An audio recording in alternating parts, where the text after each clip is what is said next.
Hello, അപ്പൊ നമ്മുടെ ഓണം സീരീസിന്റെ സെക്കൻഡ് ഡേയിലേക്ക് വെൽക്കം ബാക്ക്. അപ്പൊ നമ്മുടെ ഇന്നലത്തെ ഔട്ട്ലുക്ക് എങ്ങനെ ഉണ്ടായിരുന്നു എന്ന് പറയൂ കേട്ടോ.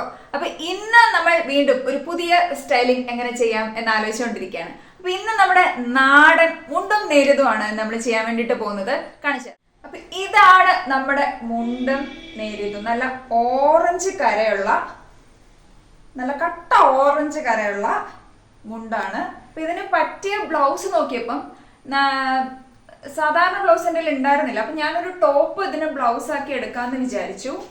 അപ്പൊ നമുക്കൊരു നാടൻ മോഡേൺ ഫ്യൂഷൻ ചെയ്യാം. അങ്ങനെ ഇരിക്കും ഇത് ചെയ്ത് വരുമ്പോൾ എന്നാണ് എനിക്ക് തോന്നുന്നത്.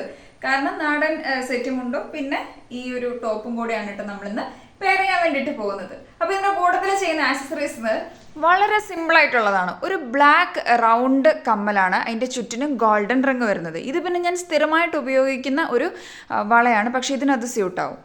ഹൈനെക്ക് ആയതുകൊണ്ട് നമുക്കിതിന് മാലയുടെ ആവശ്യം വരത്തില്ല.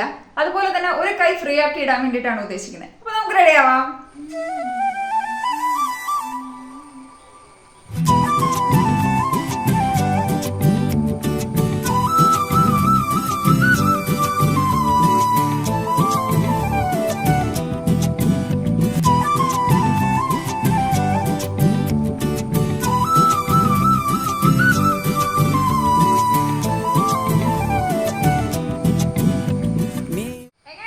നാടൻ ഔട്ട്ലുക്ക്.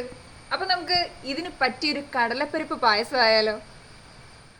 അപ്പോൾ ഇതിന് വേണ്ടിയിട്ട് നമ്മളൊരു കുക്കർ എടുത്തു. കുക്കറിലേക്ക് നമ്മൾ കുറച്ച് നെയ്യ് ഒഴിച്ചു. എന്നിട്ട് ആ നെയ്യിലേക്ക് നമ്മളിനി നമ്മുടെ കടലപ്പരിപ്പ് ആഡ് ചെയ്യാൻ വേണ്ടിയിട്ട് പോകണം. ഞാൻ 200 ഗ്രാം കടലപ്പരിപ്പാണ് എടുത്തിരിക്കുന്നത്.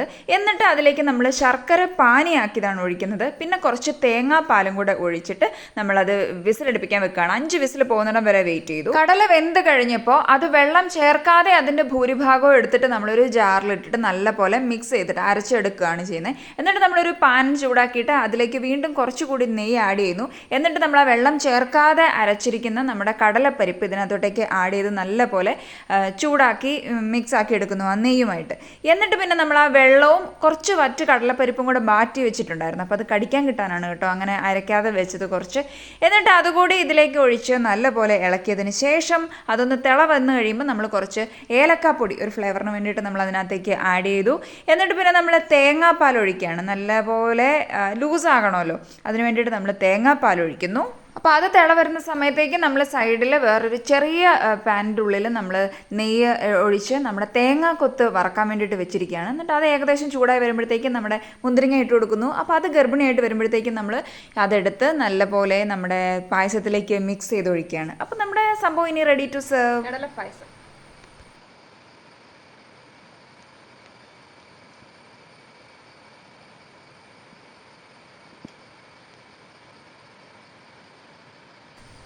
തേങ്ങാക്കൊത്തൊക്കെ നല്ലോണം കടിക്കാൻ കിട്ടി.